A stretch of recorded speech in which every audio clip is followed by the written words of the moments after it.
The afternoon sun blazed down on the crowded San Diego boardwalk as thousands of people celebrated Veterans Day weekend.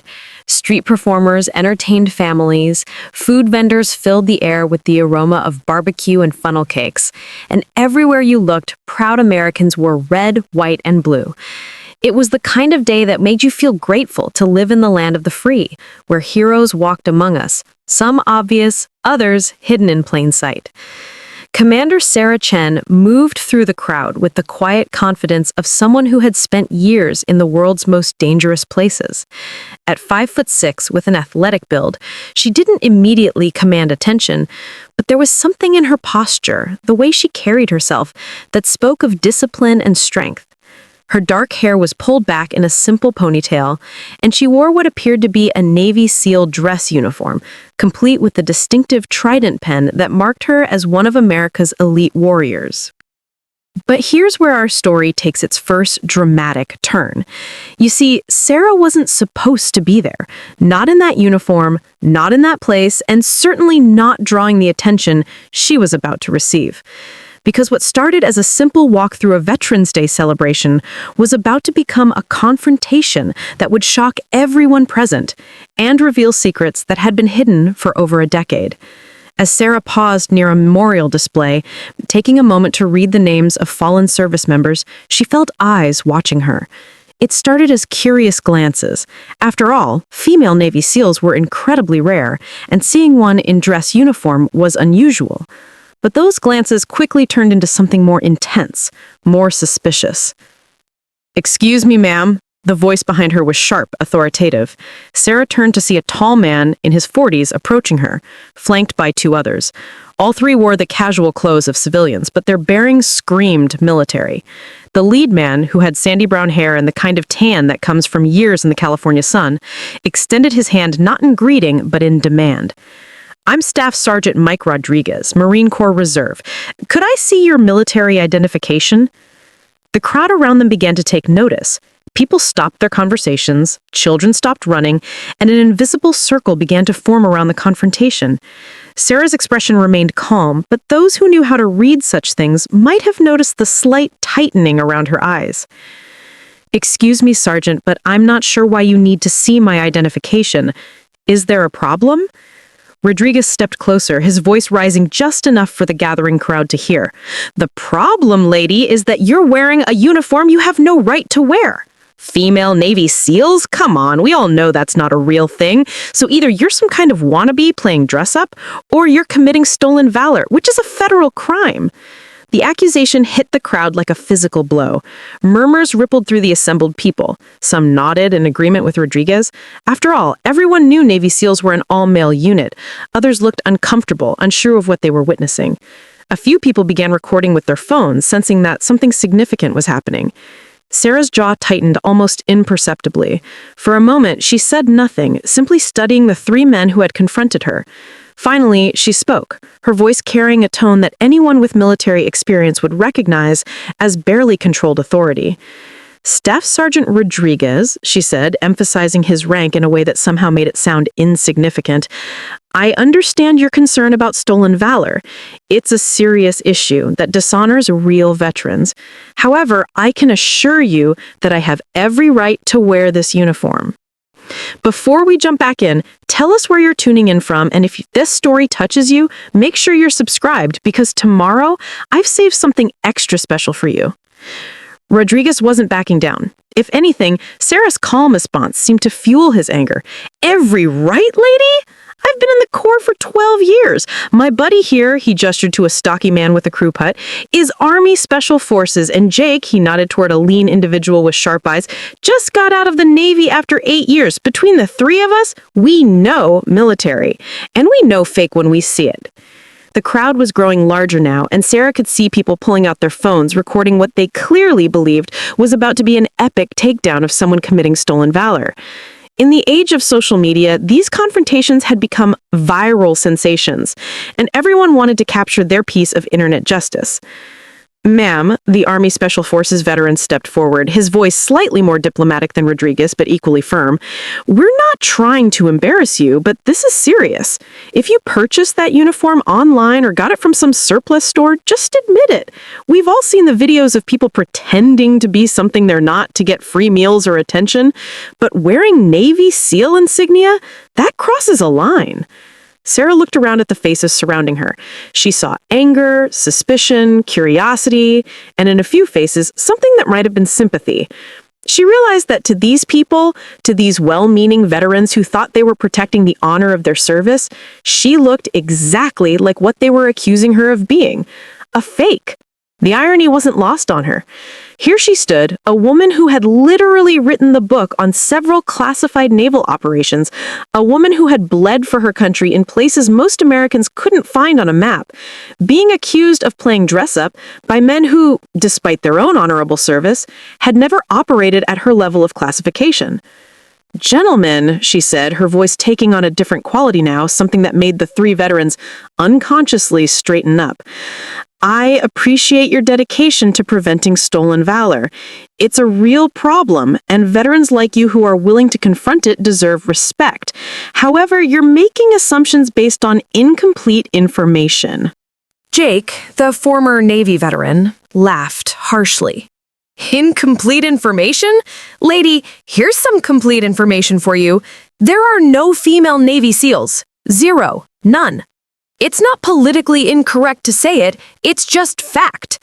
The program only started allowing women to attempt BUDS training a few years ago, and even then, none have made it through.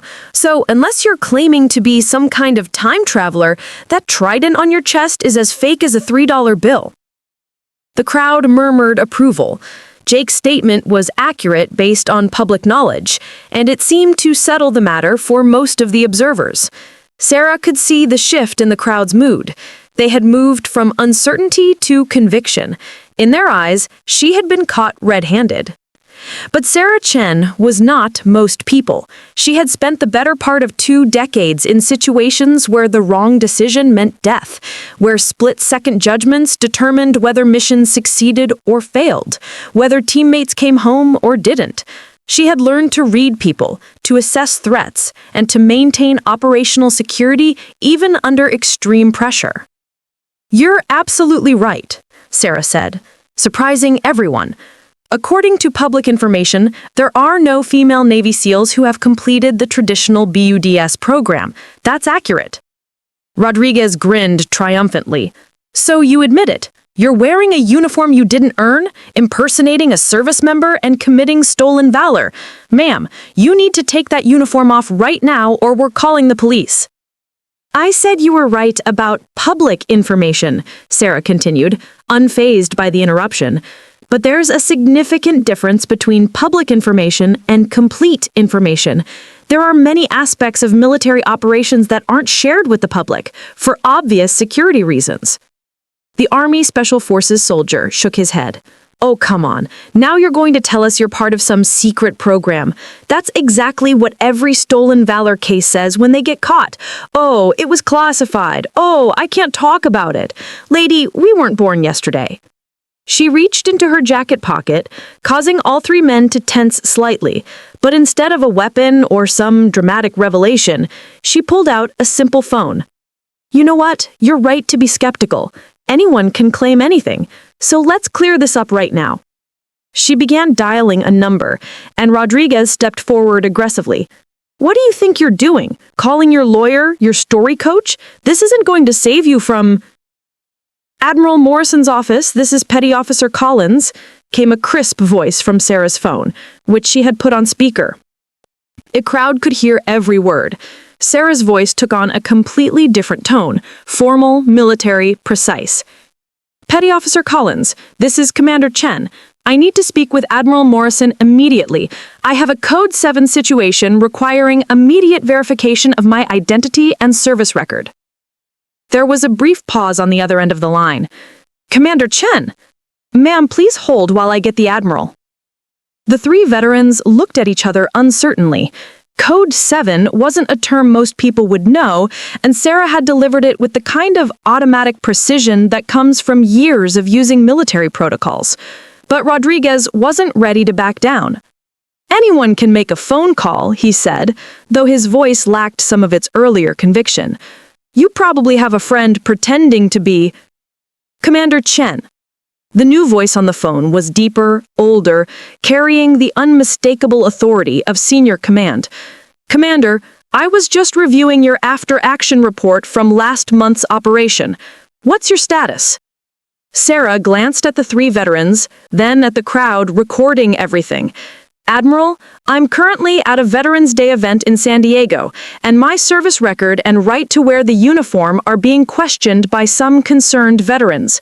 I need you to verify my identity and service record to local authorities." Concerned veterans questioning your service record. The Admiral's voice carried a note of disbelief and growing anger. "Commander, who exactly is questioning the service record of one of my most decorated officers?" Rodriguez, Jake, and the Army veteran were looking increasingly uncomfortable. The conversation they were hearing was either an elaborate hoax involving multiple people, or they had just made a catastrophic error in judgment. Sarah looked directly at Rodriguez. "Admiral, I have a Staff Sergeant Mike Rodriguez, Marine Corps Reserve, along with 2 other veterans who believe I'm committing stolen valor. They've demanded to see my identity and accused me of wearing a uniform I haven't earned." The silence from the phone was deafening. When Admiral Morrison spoke again, his voice was ice cold. "Put Staff Sergeant Rodriguez on the phone, now." Rodriguez's face had gone pale, but he had no choice. With shaking hands, he took the phone from Sarah. The crowd had gone completely silent. You could have heard a pin drop. "Staff Sergeant Rodriguez speaking, sir," he managed. "Staff Sergeant, this is Rear Admiral James Morrison, Naval Special Warfare Command. Let me make something crystal clear to you.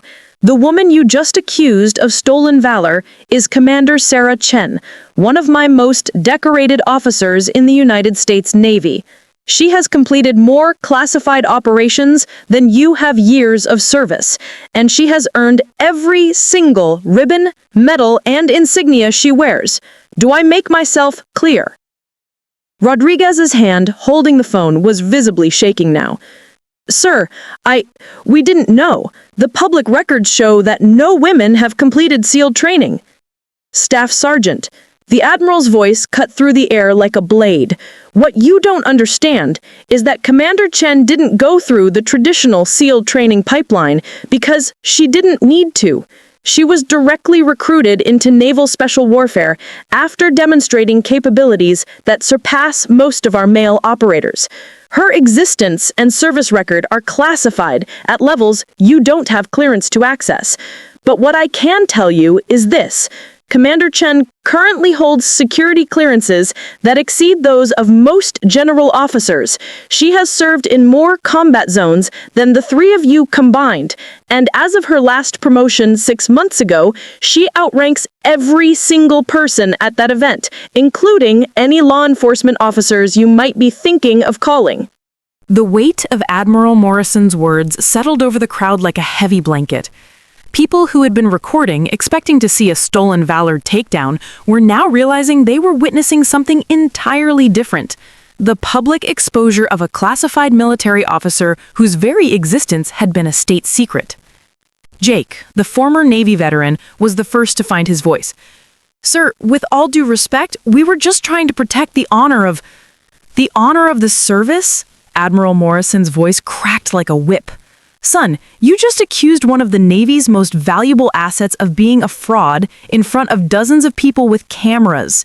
Do you have any idea what kind of operational security nightmare you've just created?"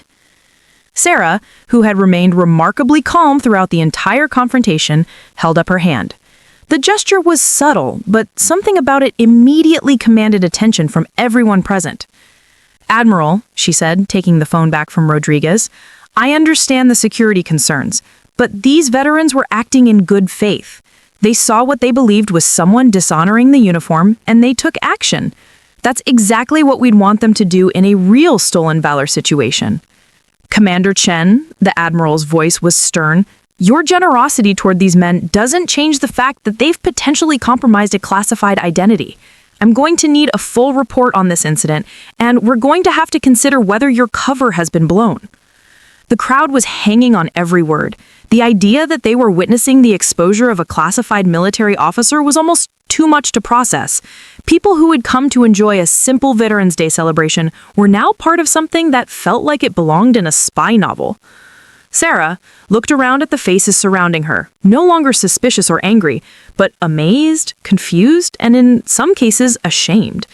She made a decision that would later be studied in military academies as an example of leadership under pressure. Admiral, permission to speak freely. Granted, Commander. Sir, my cover was never about hiding from American veterans at public events. These men weren't foreign agents or security threats. They were patriots, trying to protect something they believe in. If my identity is compromised by good Americans looking out for military honor, then maybe it's time to reconsider the level of classification anyway. There was a long pause from the Admiral. When he spoke again, his voice carried a mixture of pride and exasperation that anyone who had ever served under a good commanding officer would recognize. Commander Chen, in 15 years of working with you, you have never failed to surprise me. Stand by. The crowd waited in absolute silence. Rodriguez, Jake, and the Army Special Forces veteran stood frozen, unsure whether they should apologize, run, or simply disappear into the ground. The people recording with their phones didn't know whether they had captured something that would go viral or something that would get them visited by federal agents. After what felt like an eternity, Admiral Morrison came back on the line. Commander Chen, after consulting with the appropriate authorities, I'm authorized to confirm your identity and service record to the extent necessary to resolve this situation.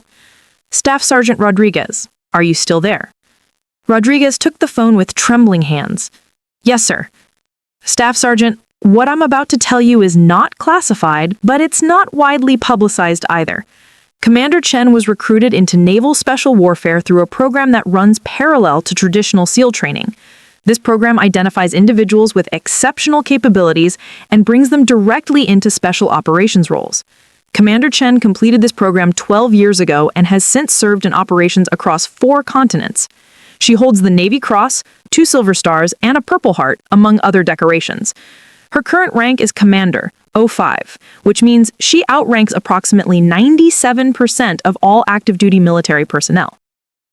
The Army Special Forces veteran, who had been silent since the phone call began, suddenly stepped forward. Commander, he said, his voice filled with respect and no small amount of embarrassment. We were wrong, and we're sorry. Sarah looked at the 3 men who had confronted her, then at the crowd that had gathered to watch what they thought would be a stolen valor takedown. She saw faces filled with amazement, respect, and in some cases, the dawning realization that they had just witnessed something extraordinary. Gentlemen, she said, her voice carrying the authority that Admiral Morrison had confirmed she possessed, you don't owe me an apology. You did exactly what veterans should do when they see something that looks wrong.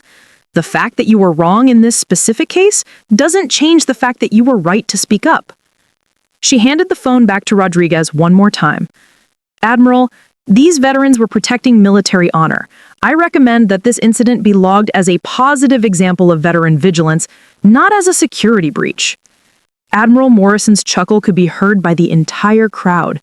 Commander, I'll make a note of your recommendation. Now, I believe you have a crowd of Americans who probably would like to hear from a real Navy SEAL about what service means. As Rodriguez handed the phone back to Sarah, his hands were still shaking, but now it was from awe rather than fear. Jake and the Army veteran stood at attention without being asked, and slowly, throughout the crowd, other veterans began to straighten up, recognizing that they were in the presence of someone who had served at a level they could barely imagine. Sarah looked around at the faces surrounding her, American faces, filled with curiosity, respect, and pride. She realized that what had started as a confrontation had become something entirely different, an opportunity to connect with the people she had spent her career protecting, people who had never known she existed until this moment. Sarah ended the call with Admiral Morrison and slipped her phone back into her pocket. The crowd around her had grown to nearly 100 people, all straining to hear what would happen next. The three veterans who had confronted her stood in an awkward semicircle, their earlier confidence completely evaporated. "Commander," Rodriguez said, his voice barely above a whisper, "we had no idea. The public records, everything we knew about SEAL training." Sarah raised her hand gently, stopping his apology. "Staff Sergeant, let me ask you something. When you served in Iraq, did the civilians there know about every mission you ran? Did they know about the classified operations, the intelligence gathering, the behind-the-scenes work that kept them safe?" Rodriguez shook his head. "No, ma'am, most of what we did was classified." "Exactly," Sarah said, her voice carrying to the entire crowd. "The same principle applies here. The American people know about many aspects of military service, but not everything can be public knowledge. What you know about SEAL training, Bud, Hell Week, the traditional pipeline, that's all real, but it's not the only path into naval special warfare." An older man in a Vietnam veteran's cap pushed forward through the crowd.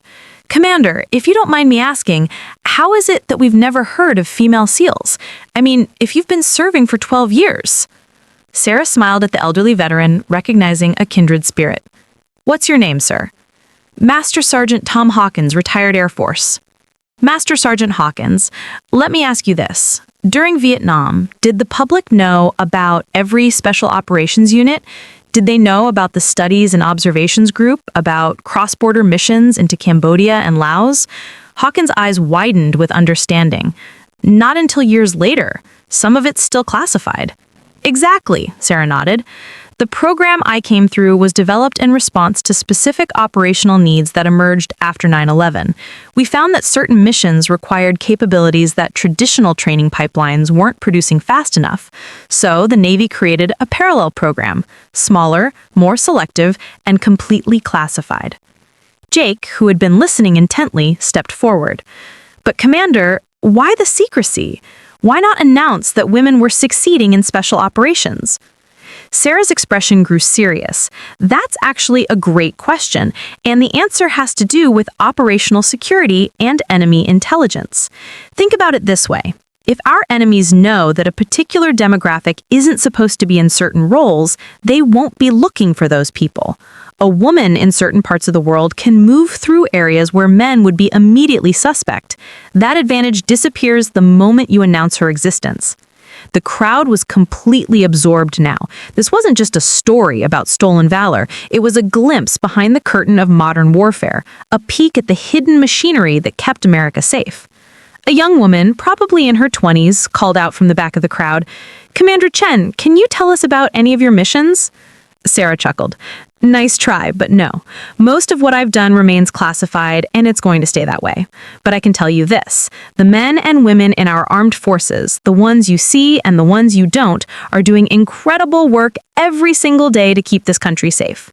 The veterans you see at events like this," she gestured toward Rodriguez, Jake, and the Army veteran, "they're part of that story too." Rodriguez, who had been looking increasingly uncomfortable with the attention, finally spoke up. "Commander, we still feel terrible about what happened. Is there anything we can do to make this right?" Sarah looked at the three men, then at the crowd of Americans surrounding her. She saw phones recording, people hanging on every word, and she realized that this moment, this unexpected revelation, could become something powerful. "Actually, there is," she said. "You can continue doing exactly what you were doing. You can continue watching out for stolen valor. You can continue protecting military honor. You can continue being the kind of veterans who care enough to speak up when they see something wrong. The fact that you were wrong about me doesn't mean you were wrong to challenge what you saw."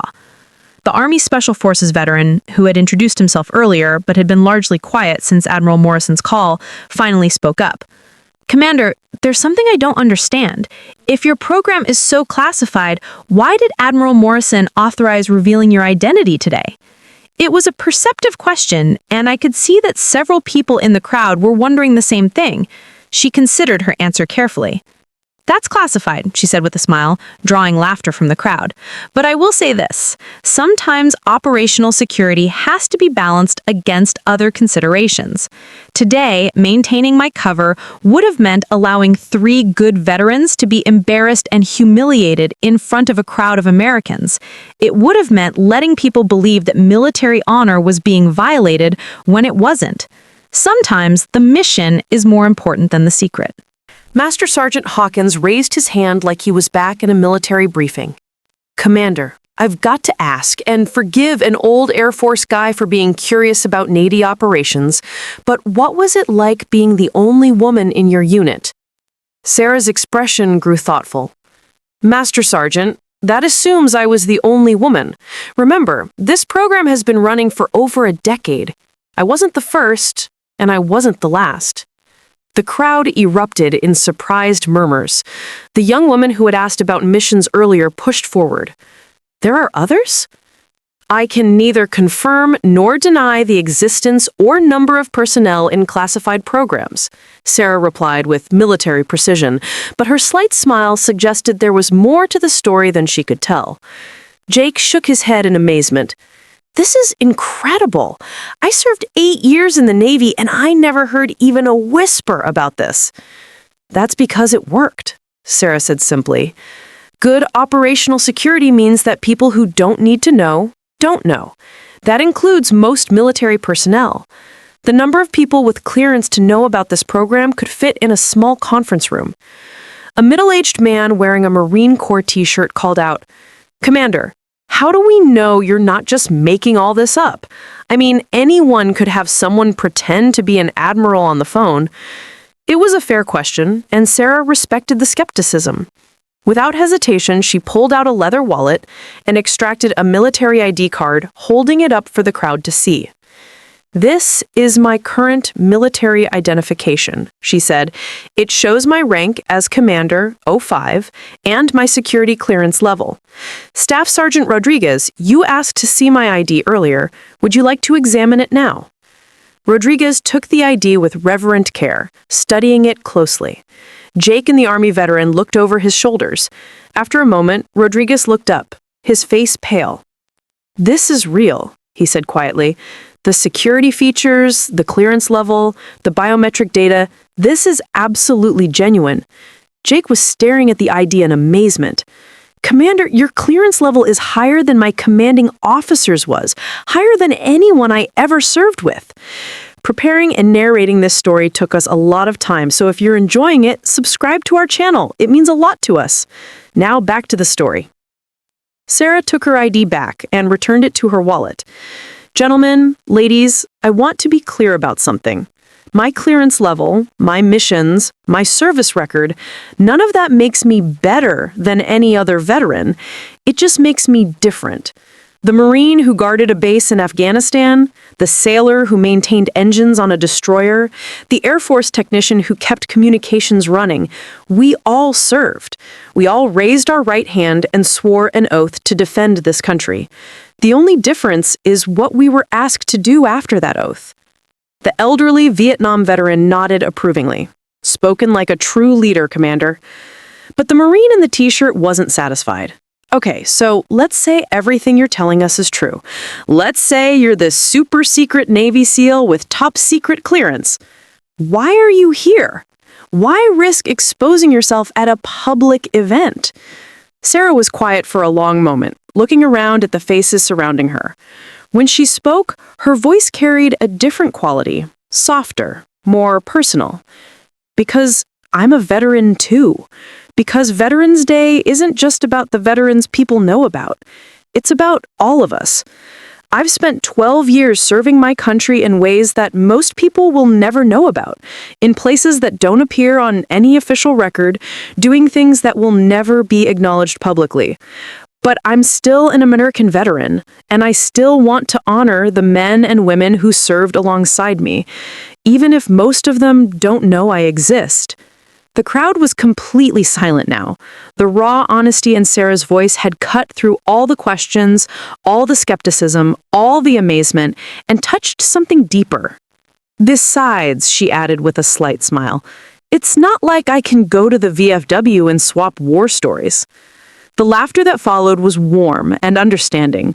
These people were beginning to understand the isolation that came with Sarah's level of service, the burden of carrying secrets that could never be shared, of serving without recognition, of protecting people who would never know her name.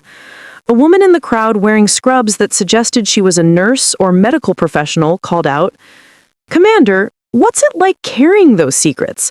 How do you handle not being able to talk about your service?" Sarah's expression grew serious again. It's one of the hardest parts of the job. Most veterans can share their experiences with family, friends, other veterans. They can process what they've been through, find support, connect with others who understand. When your service is classified, you don't have that luxury. She paused, seeming to consider how much to reveal. "I'll tell you this, and I'm probably going to get a call from Admiral Morrison later, but there are support systems in place for personnel in classified programs. We take care of each other. We have to." The Army Special Forces veteran, who had been mostly quiet throughout the conversation, finally stepped forward. "Commander, my name is Marcus Thompson. I served 2 tours in Afghanistan with the 5th Special Forces Group.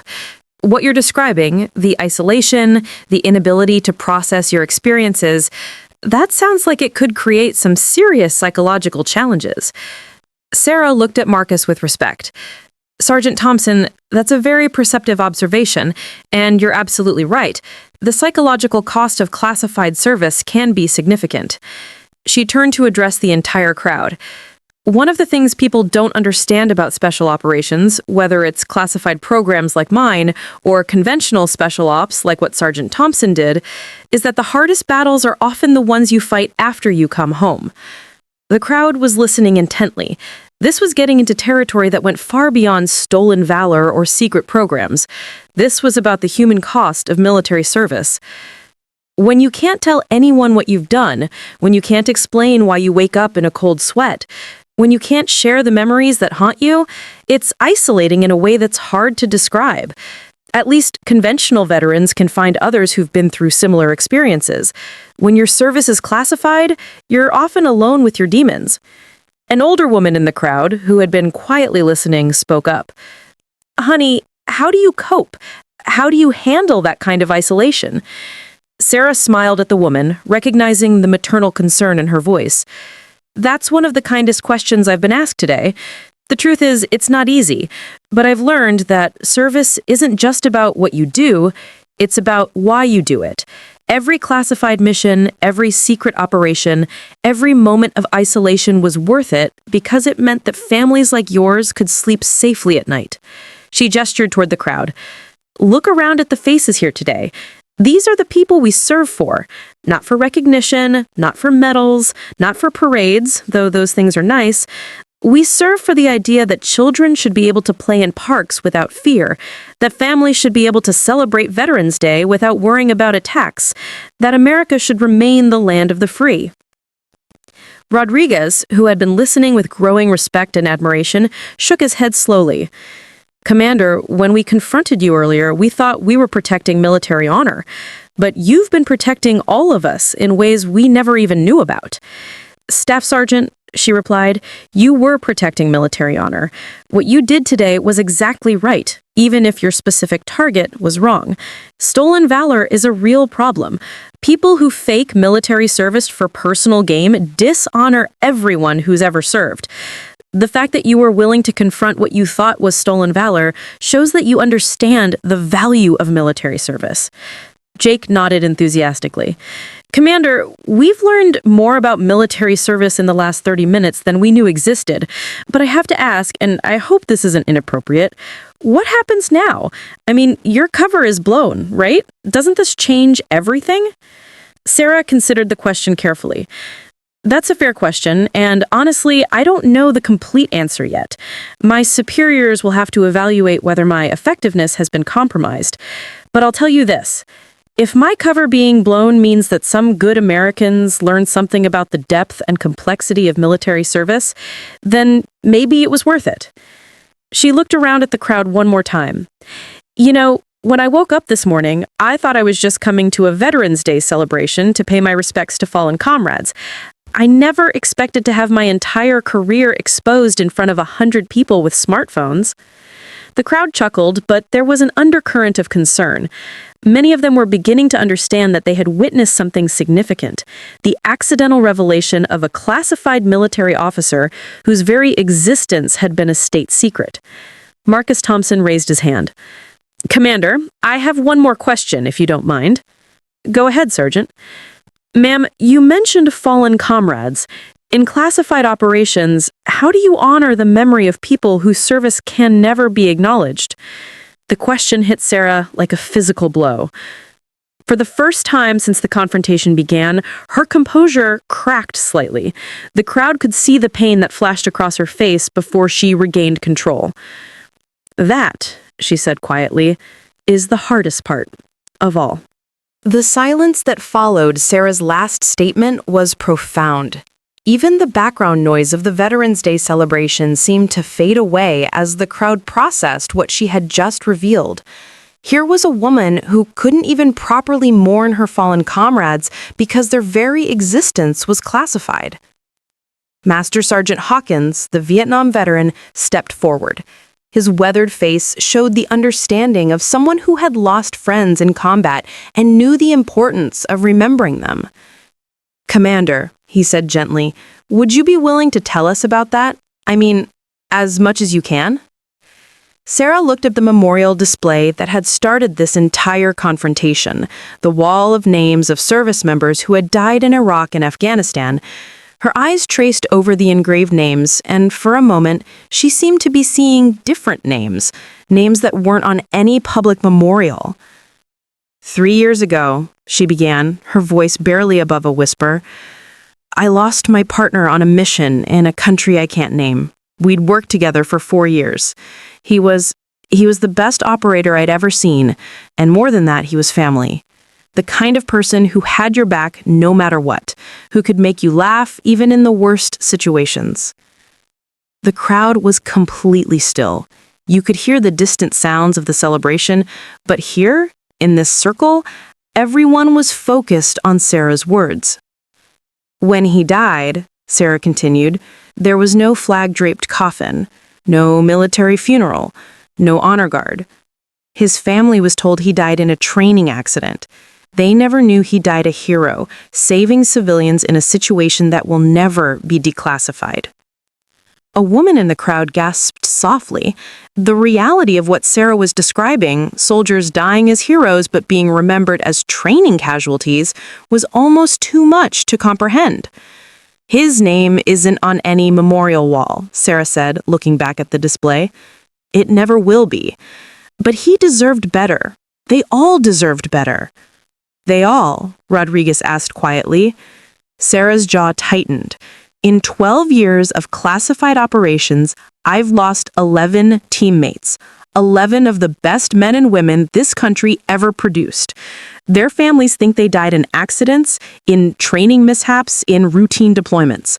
The truth is, they died protecting America in ways that were so sensitive, so critical, that their sacrifice can never be publicly acknowledged. The weight of this revelation settled over the crowd like a heavy blanket. These people had come to a Veterans Day celebration expecting to honor known heroes, but now they were learning about heroes they never knew existed, sacrifices that could never be recognized. Marcus Thompson, the Army Special Forces veteran, had tears in his eyes. Commander, how do you bear that? How do you carry the memory of people whose sacrifice can never be shared? Sarah was quiet for a long moment. When she spoke, her voice was stronger, more determined. You carry them with you, she said simply. Every mission, every operation, every moment when you have to make a choice between easy and right, they're with you. Their sacrifice becomes part of your purpose. She turned to face the memorial wall directly. Lieutenant Jennifer Walsh, Master Chief Robert Kim, Captain David Rodriguez, no relation to you, Staff Sergeant. Petty Officer Maria Santos. Lieutenant Commander James Murphy. Staff Sergeant Angela Thompson. Chief Warrant Officer Michael Chang. Lieutenant Sarah Bradley. Petty Officer First Class Robert Johnson. Commander Lisa Patterson. Captain Mark Williams. The crowd watched in stunned silence as Sarah recited the names, each one delivered with military precision, but carrying an emotional weight that was unmistakable. Those are just some of the names that will never be on any memorial wall, Sarah said, looking back at the display. But they're heroes. Every single one of them died serving this country, and their families will never know the truth. Jake, who had been standing quietly throughout this recitation, suddenly straightened up. "Commander, wait a minute.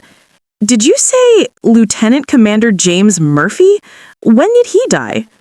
Sarah looked at him sharply. 3 years ago. Why? "Ma'am, I knew a Lieutenant Commander James Murphy. Served with him briefly before I got out. Official word was he died in a helicopter training accident in Nevada." Sarah's expression grew very still. "You knew Jimmy?" "If it's the same guy, tall, red hair, always talked about his daughter back in Ohio?"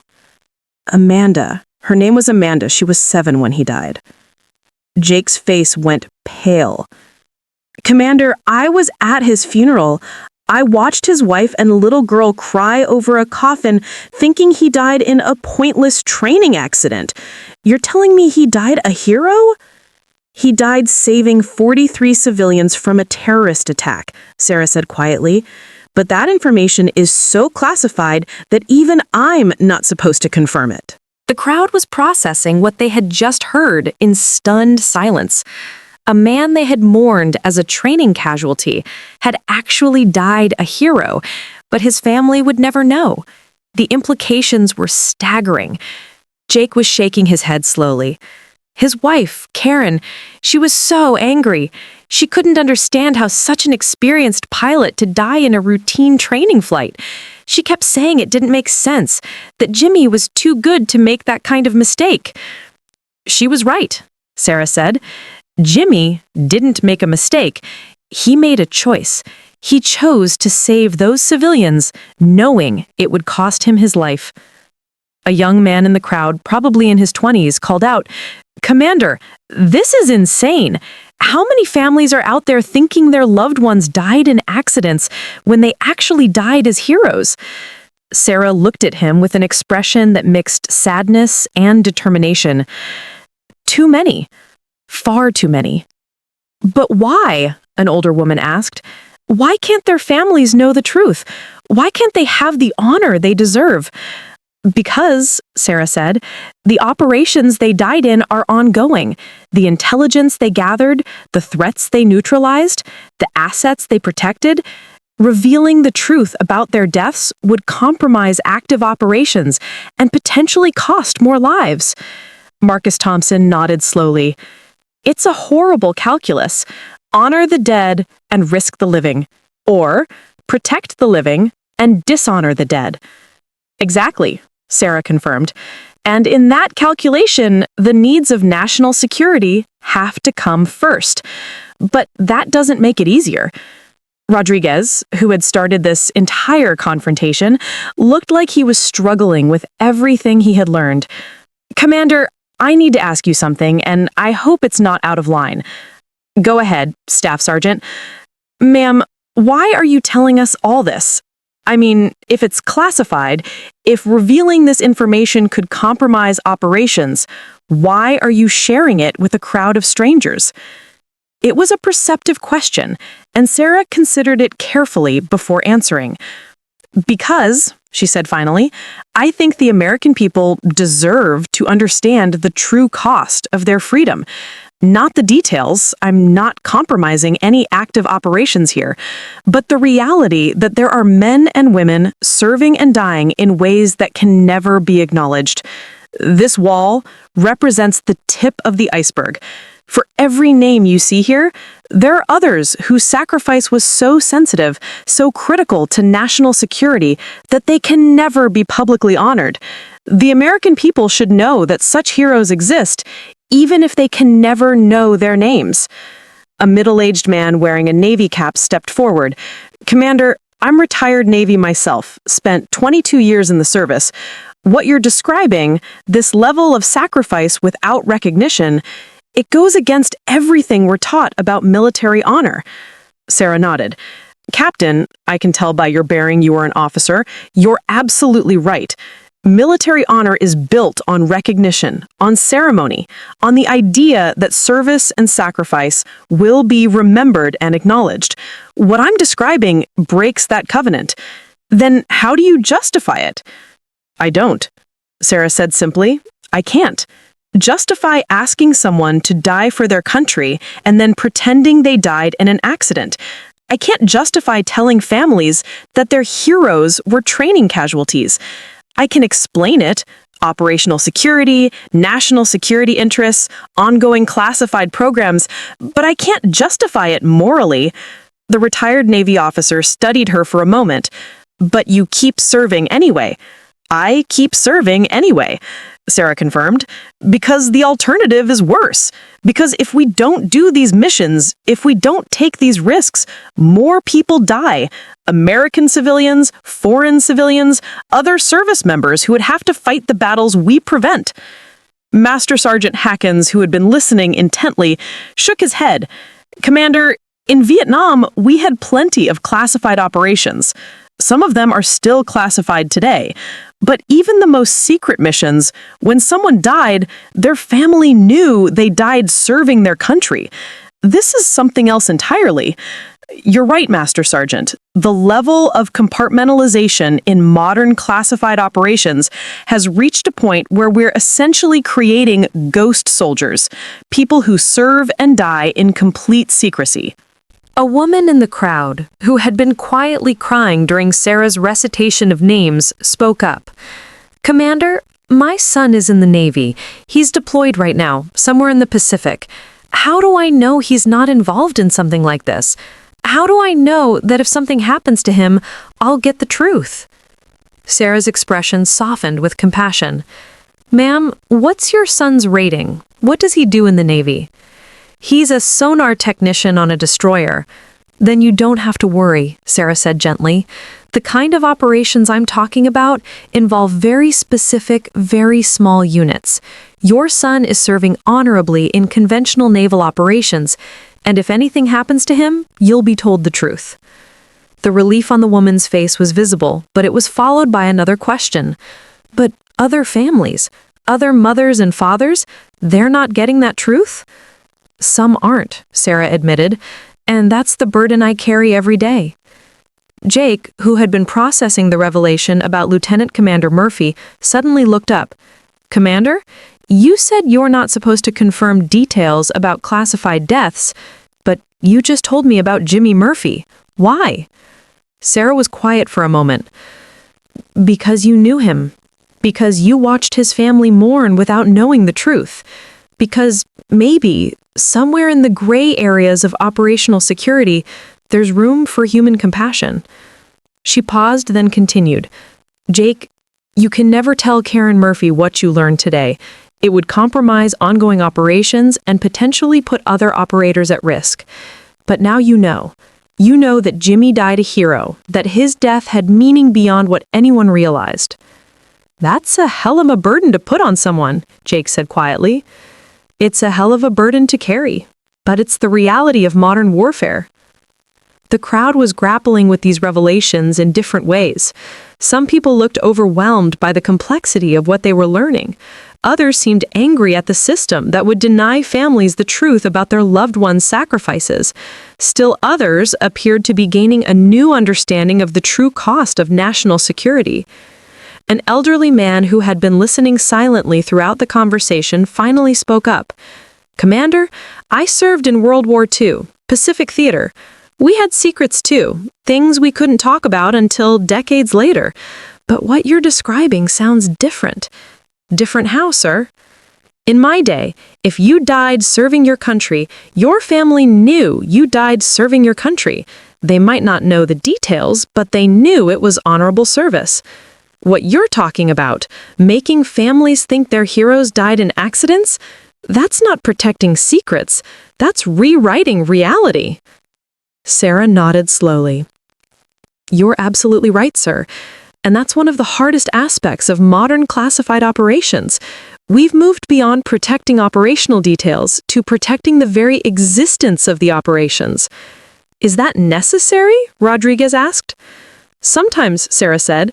In the modern world, our enemies are sophisticated. They monitor our media, our public records, our casualty reports. If they see patterns, if they notice that certain types of training accidents happen after certain international incidents, they can reverse engineer our operations. Marcus Thompson nodded grimly. It's like the ultimate evolution of operational security. You can't just protect the mission details, you have to protect the fact that the mission existed at all. Exactly, Sarah confirmed. But the cost is that heroes die in shadows, and their families never know they were heroes. The young man who had called the situation insane earlier spoke up again. Commander, there's something I don't understand. If this is all so secret, if revealing any of this could compromise operations, why hasn't someone tried to stop you from talking to us? I mean, aren't there security protocols about this kind of thing? Sarah smiled grimly. Oh, there are definitely protocols, and I'm almost certainly going to have some very uncomfortable conversations with my superiors after today. Then why risk it? Sarah looked around at the faces surrounding her, Americans from all walks of life, united in their respect for military service and their desire to understand the full cost of freedom. Because, she said, sometimes the mission isn't just about protecting national security. Sometimes the mission is about maintaining the connection between the people we serve and the service itself. Today, that mission required breaking some rules. The implications of what Sarah had just said weren't lost on anyone in the crowd. She had essentially admitted to violating security protocols in order to educate the American public about the hidden costs of their protection. Commander, Marcus Thompson said carefully, what kind of consequences are you looking at for what you've shared today? Sarah's expression grew serious. I honestly don't know. This situation is unprecedented. We don't have protocols for accidental exposure at public events. The review process could take months. But you could lose your clearance, Jake said. It wasn't really a question. I could lose everything, Sarah admitted. My clearance, my career, my pension. I could face court-martial, criminal charges. What I've revealed today, even though it was general information without operational specifics, still violates multiple security classifications. The crowd exchanged worried glances. The woman who had asked about her son spoke up again. Then why did you do it? Why risk everything? Sarah was quiet for a long moment, looking at the memorial wall, at the names of service members whose sacrifices were publicly acknowledged and honored. Because, she said finally, I realized something today. I've spent 12 years serving in complete secrecy, watching my teammates die without recognition, carrying the burden of protecting people who would never know I existed, and somewhere along the way, I lost sight of why we do this. She turned back to the crowd. We serve to protect the American people, not the government, not the military-industrial complex, not the intelligence community. The people, all of you. And if the people don't understand what they're being protected from, if they don't know the true cost of that protection, then we failed in our most fundamental mission. Rodriguez shook his head in amazement. Commander, you're willing to sacrifice your career to educate us about classified operations? Staff Sergeant, I've already sacrificed 12 years of my life, my ability to form normal relationships, my mental health, and 11 teammates. What's a career compared to that? The stark honesty of her statement hit the crowd like a physical blow. Here was someone who had given everything for her country, and now she was potentially giving up the last thing she had, her military career, to share a truth she felt Americans needed to hear. Master Sergeant Hawkins stepped forward and did something that surprised everyone, including Sarah. The elderly Vietnam veteran came to attention and rendered a perfect military salute. Commander, she said formally, speaking for every veteran here and on behalf of the American people, thank you for your service. All of it. The missions we'll never know about, the teammates we'll never honor, the sacrifices we'll never understand. Thank you. One by one, other veterans in the crowd followed suit. Rodriguez, Jake, Marcus Thompson, the retired Navy captain, even some non-veterans who simply felt moved to show respect. Soon, nearly 100 people were standing at attention, saluting a woman whose service they were only beginning to understand. Sarah stood perfectly still, accepting the honor being shown to her. For the first time in 12 years, she was being publicly recognized for her military service. Tears ran down her cheeks as she returned the salute. When the crowd finally relaxed, Sarah wiped her eyes and took a deep breath. "Thank you," she said simply. "All of you. This day didn't go at all like I planned, but maybe that's exactly how it needed to go." Jake stepped forward and said, "Commander, what happens now? I mean, after today?" "I honestly don't know. I'll report back to my command, explain what happened, and accept whatever consequences come. But for the first time in 12 years, I feel like I've accomplished something that matters beyond any classified mission." "What's that?" someone asked in the crowd. Sarah smiled, and for the first time all day, it was a completely genuine, unguarded expression. "I reminded myself why we serve, and maybe I reminded all of you what service really costs." The crowd began to disperse slowly, many people lingering as if they were reluctant to leave this extraordinary moment behind. Groups formed spontaneously, veterans sharing stories, civilians asking questions about military service they'd never understood before, families discussing what they'd learned about the hidden costs of freedom. Sarah remained near the memorial wall, speaking quietly with small groups of people who approached her. Despite the potential consequences she faced, she seemed more at peace than she had all day. Rodriguez, Jake, and Marcus Thompson stayed close, still processing everything they'd learned. The three men who had started the day thinking they were confronting a case of stolen valor were now grappling with the reality that they had accidentally exposed one of their country's most classified warriors. "Commander," Rodriguez said, approaching her one more time, "I know we've apologized already, but I need to say this again. We were wrong, and we're sorry." Sarah turned to face the three veterans. "Staff Sergeant, I want you to listen to me very carefully. You were not wrong. You saw someone wearing a uniform that, based on your knowledge and experience, seemed impossible. You took action to protect military honor. That's exactly what you should have done." "But we embarrassed you in front of all these people," Jake protested. "You exposed me," Sarah corrected. "There's a difference. And honestly, maybe it was time." Marcus Thompson looked at her curiously. "What do you mean?" Sarah glanced around at the remaining crowd members, then back at the three veterans. "I've been thinking about what happened here today, and I realized something. I've spent 12 years living a lie. Not because I wanted to, but because the mission required it. I've pretended to be someone I'm not, hidden achievements I'm proud of, and worst of all, I've been unable to honor the memory of friends who died heroes." She paused, looking at the memorial wall one more time. "What happened today forced me to tell the truth, maybe for the first time in over a decade. Yes, it might cost my career. Yes, it might compromise my effectiveness in classified operations. But for the first time in 12 years, I got to publicly honor my fallen teammates. I got to educate Americans about the real cost of their protection. I got to connect with veterans like you three in a way that was genuine and honest." Jake shook his head. "Commander, you're talking like this was a good thing, but you could lose everything." "Could I?" Sarah asked with a slight smile. "Let's think about what I might actually lose. A career built on secrecy? A life where I can't form real relationships because I can't share who I really am? The burden of carrying the memories of 11 dead heroes without being able to honor them properly?"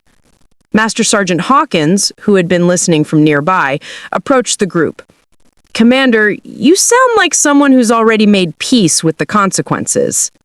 "I think I have," Sarah admitted. "Don't get me wrong, I love serving my country and I love the work I do. But somewhere along the way, I lost sight of why we serve. Today reminded me. A young woman from the crowd, who had been waiting patiently to speak with Sarah, approached hesitantly. "Excuse me, Commander, I'm sorry to interrupt, but I wanted to thank you." Sarah turned to her. "Thank me for what?" "My brother was killed in Afghanistan 3 years ago. He was Army Special Forces, and we were told he died in an IED attack during a routine patrol. After listening to you today, I can't help but wonder if there was more to his death than we were told." Sarah's expression grew very serious. "What was your brother's name?" "Staff Sergeant David Martinez." Sarah was quiet for a moment, then shook her head. "I didn't know your brother, and his death wasn't part of any classified operation I'm aware of. Sometimes, tragic as it is, service members really do die in routine operations. Your brother died exactly as you were told, serving his country honorably in a conventional mission." The relief on the woman's face was evident. "Thank you for being honest." That's what today was about. Honesty. Finally. As the afternoon grew later, the crowd continued to thin. Sarah found herself standing with the 3 veterans who had confronted her, along with Master Sergeant Hawkins and a handful of other people who seemed reluctant to leave. Rodriguez checked his watch. "Commander, I hate to bring this up, but don't you need to report back to your command? I mean, won't they be expecting to hear from you after what happened today?" Sarah pulled out her phone and glanced at it. "Actually, I've already received 17 missed calls and 43 text messages. I think it's safe to say that Admiral Morrison has already briefed higher command about today's events." Jake winced. "That doesn't sound good." "It's not good or bad," Sarah said. "It just is. The consequences will be what they are." Her phone buzzed with an incoming call. Sarah looked at the display and sighed. "Speak of the devil. This is Admiral Morrison." She answered the phone, putting it on speaker so the group could hear. "Commander Chen." "Commander." Admiral Morrison's voice was carefully neutral, giving no indication of his mood. "I trust your impromptu public education session went well?" "Admiral, I'm prepared to submit a full report on today's events and accept whatever disciplinary action." "Commander Chen," the Admiral interrupted, "you're not in trouble." The group exchanged surprised glances. That wasn't what any of them had expected to hear. "Sir?" Sarah said, confusion evident in her voice. "Commander, over the past 4 hours, I've been in meetings with the Secretary of the Navy, the Deputy Secretary of Defense, and 3 different intelligence oversight committees. We've reviewed everything that happened today, including video footage that's already appeared on social media." Sarah closed her eyes. "It's already online?" "Multiple platforms. You're trending on Twitter, there are YouTube videos, and someone started a Reddit thread that's received over 50,000 comments. The story has been picked up by major news outlets." "Admiral, I'm sorry, I never intended—" "Commander, let me finish. After reviewing everything you said and did today, the consensus among leadership is that you handled an unprecedented situation with remarkable professionalism and appropriate operational security. You revealed no classified information, compromised no ongoing operations, and actually enhanced public understanding of military service without violating any substantive security protocols." The group stood in stunned silence. This was not the outcome anyone had expected to hear. Furthermore, Admiral Morrison has confirmed that the Secretary of the Navy has authorized me to inform you that your actions today will be logged as an exemplary demonstration of military leadership under extraordinary circumstances. Sarah's legs almost gave out. "Sir, I don't understand." "Commander, over the past 4 hours, the American people learned today that their military includes heroes they never knew about, making sacrifices they never understood. They learned this from someone who demonstrated exactly the kind of character and dedication we want representing our armed forces. You did good work today, Commander." Master Sergeant Hawkins was grinning. Rodriguez, Jake, and Marcus were all staring at Sarah in amazement. "Sir, what about my clearance, my assignment status?" "Unchanged. In fact, given the public nature of today's exposure, we're considering whether to modify your role to include more public-facing responsibilities. The Pentagon has been looking for ways to better communicate the reality of modern military service to the American people. Today, you proved that such communication is possible without violating any substantive security protocols. Sarah was speechless. The career she thought she'd sacrificed to tell the truth was not only intact, it might be enhanced. Commander, report to my office at 0080 Monday morning. We have some new opportunities to discuss. And Commander... Yes, sir? Thank you for your service, for your judgment today, and for reminding all of us why we do this job. The call ended and Sarah stood holding her phone, looking like she couldn't quite believe what had just happened. Well, that was unexpected, Jake said with a laugh. Rodriguez shook his head in amazement. Commander, you risked everything to tell us the truth, and it turned out the truth was exactly what everyone needed to hear. Sarah looked around at the faces of the people who had stayed. Veterans who had learned about aspects of military service they never knew existed, civilians who had gained a new understanding of the cost of freedom, and 3 men who had started the day thinking they were confronting a fraud, and ended it knowing they had met a genuine hero. You know what? Sarah said, a smile spreading across her face for the first time all day. Maybe this is exactly how it's supposed to happen. Master Sergeant Hawkins nodded approvingly. Sometimes the best missions are the ones you never planned. As the group finally began to break up, each person carrying with them a new understanding of military service and sacrifice, Sarah remained at the memorial wall for a few minutes longer. But now, instead of feeling the isolation of carrying secrets alone, she felt connected to the veterans she had met, to the American people she served, and most importantly to the 11 fallen teammates whose memory she had finally been able to honor, even if she couldn't name them publicly. The sun was setting over San Diego, casting long shadows across the Veterans Day celebration. Sarah Chen, Commander, United States Navy, stood among the American people she had sworn to protect, no longer hidden in the shadows, finally able to be both the person she was and the warrior she had always been. And for the first time in 12 years, that felt exactly right. Up next, you've got 2 more standout stories right on your screen. If this one hit the mark, you won't want to pass these up. Just click and check them out. And don't forget to subscribe and turn on the notification bell so you don't miss any upload from us.